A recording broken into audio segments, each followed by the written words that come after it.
I had worked on a low-budget feature, shooting second unit stuff for it in South America and editing it into the film, editing it for the film. And the editing room, I was in an editing room in Rio, and the man who either owned it or ran it was a man named Carl Eichhorn. And Eichhorn told me that Leni Riefenstahl had used the same editing facility and spent time there and was trying to get a film together in Rio. And this is, speaking German helped, you know, because this guy thought I was a guy you could talk to, right? Mm-hmm. And so he started telling me about it. He said, but you know, it's very uncomfortable here. You know, the Jews are after these people that have now changed their lives. They're now trying to live in innocence. You know, he's a completely unrepentant Nazi. But I listened to all of this. And then he told me, he said, you know, the best place to live is actually along the border of Paraguay, Brazil, and Argentina, because there's German Mennonite settlements there, these agricultural settlements, and you can live there and nobody's going to bother you.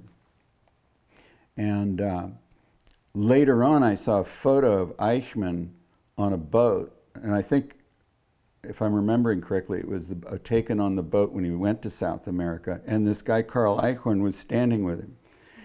So he was clearly connected. But it was of no, I mean, other than interest, you know, I mean, kind of interesting, but I had no particular use for it. Well, then I came back and I was working at Walper, and they had a film that called Search for Vengeance. It was part of the March of Time series. And at that time, the German government and Simon Wiesenthal and a guy named Tuvia Friedman had decided to go after these people. Fritz Bauer was the prosecutor general of Hamburg, and he decided to try them in Germany and arrest them if he could. And of course, Wiesenthal, you know, was keeping all these records, you know, where they were and who they were. And this guy in Tel Aviv named Tuvia Friedman was doing a similar kind of thing. And so they had shot interviews with them, and they shot interview with Fritz Bauer. But basically, the show had no ending. I mean, it ran for 30 minutes of who these Nazis were and where they had gone, but they were gone. They had vanished. They were nowhere. And so Walper had some wonderful things that he did at his company. No one would do it. If a show was in trouble, he would have a screening for the entire company. Everybody. I mean, it didn't matter if you were the guy on the loading dock, you know. And then he would say, you know, we got a disaster here. Who can fix this? Has anybody got any ideas? You know, like that. And basically, it was like a class where you raised your hand. And so I raised my hand and said, you know, I was in South America and I heard about these villages, these towns, these Mennonite agricultural communities that Nazis favored because they felt safe there. So he said, take 2 weeks and bring me some kind of research on it. And so I went to the UCLA library, and because I thought, I mean, the one thing I knew from having gone to school and, you know, college in Germany and, you know, knew something about Germans, the most interested people in the world in Nazis are the Jews, and secondly, probably the Germans, you know, themselves. And all their magazines always have some article about something in it. So I did this research, and I found a bunch of articles in Spiegel about these towns, the Mennonite towns, because I thought somebody's been there, somebody's seen them, or, you know, and the Israelis are probably onto them, but where you would ever get that information from them probably be pretty tough. But I thought the Germans will be blabbing about this.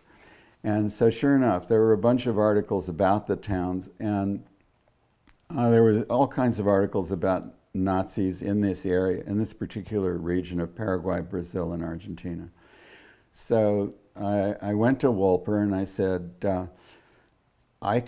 what I think I could do, David, is I can't pass for a German, but I can pass for a German American. I mean, I can pass for somebody like from Pennsylvania whose parents were German, you know. And I could tell them I'm making a film for my Lutheran church or something, and take a camera and just go as an amateur and go down there and see what I can get. And he said, you know, go find Borman. And I said, well, I mean, I don't know. I can't guarantee anything, but I did have some pretty good leads, you know, because I had the names of the cops in Brazil who were after them. I had a place where 2 people were killed in Brazil that supposedly were Israeli agents, you know. I mean, I had some stories out of these German articles. So anyway, I took a Beaulieu and a Ewer tape recorder, you know, and I went down there and I went to the towns and started talking to people and so forth. Well, it turned out that Josef Mengele's brother, Alois, was the John Deere dealer for that area, John Deere tractor dealer. And so Mengele was showing up there all the time, you know, and Fritz Bauer wanted Mengele bad. He wanted to extradite him and try him in Germany. And so I got enough I can't remember. I mean, I got some interview.